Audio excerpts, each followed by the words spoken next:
एक समय की बात है। एक राज्य में एक प्रतापी राजा राज करता था। एक दिन उसके दरबार में एक विदेशी आगंतुक आया और उसने राजा को एक सुंदर पत्थर उपहार में दिया। राजा वह पत्थर देख बहुत प्रसन्न हुआ।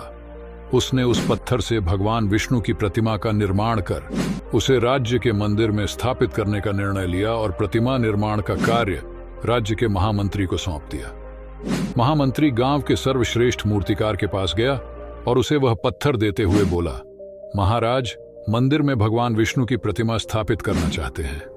7 दिवस के भीतर इस पत्थर से भगवान विष्णु की प्रतिमा तैयार कर राजमहल पहुंचा देना। इसके लिए तुम्हें 50 स्वर्ण मुद्राएं दी जाएंगी। 50 स्वर्ण मुद्राओं की बात सुनकर मूर्तिकार खुश हो गया और महामंत्री के जाने के उपरांत प्रतिमा का निर्माण कार्य प्रारंभ करने के उद्देश्य से अपने औजार निकाल लिए। अपने औजारों में से उसने एक हथौड़ा लिया और पत्थर तोड़ने के लिए उस पर हथौड़े से वार करने लगा, किंतु पत्थर जस का तस रहा। मूर्तिकार ने हथौड़े के कई वार पत्थर पर किए, किंतु पत्थर नहीं टूटा।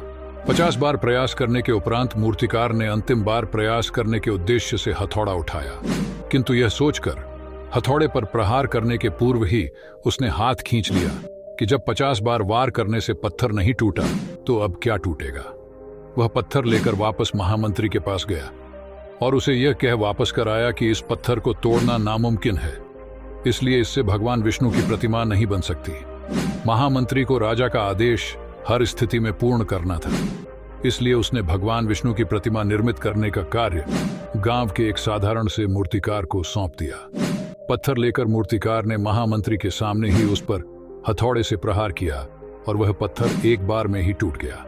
पत्थर टूटने के बाद मूर्तिकार प्रतिमा बनाने में जुट गया।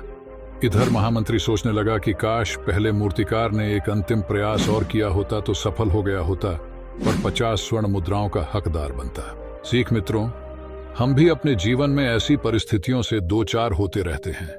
कई बार किसी कार्य को करने के पूर्व या किसी समस्या के सामने आने पर उसका निराकरण करने के पूर्व ही हमारा आत्मविश्वास डगमगा जाता है और हम प्रयास किए बिना ही हार मान लेते हैं। कई बार हम 1-2 प्रयास में असफलता मिलने पर आगे प्रयास करना छोड़ देते हैं, जबकि हो सकता है कि कुछ प्रयास और करने पर कार्य पूर्ण हो जाता या समस्या का समाधान हो जाता। यदि जीवन में सफलता प्राप्त करनी है तो बार बार असफल होने पर भी तब तक प्रयास करना नहीं छोड़ना चाहिए जब तक सफलता नहीं मिल जाती। क्या पता जिस प्रयास को करने के पूर्व हम हाथ खींच ले वही हमारा अंतिम प्रयास हो और उसमें हमें कामयाबी प्राप्त हो जाए। हैं किसी और प्रेरणादायक कहानी को लेकर, तब तक के लिए धन्यवाद।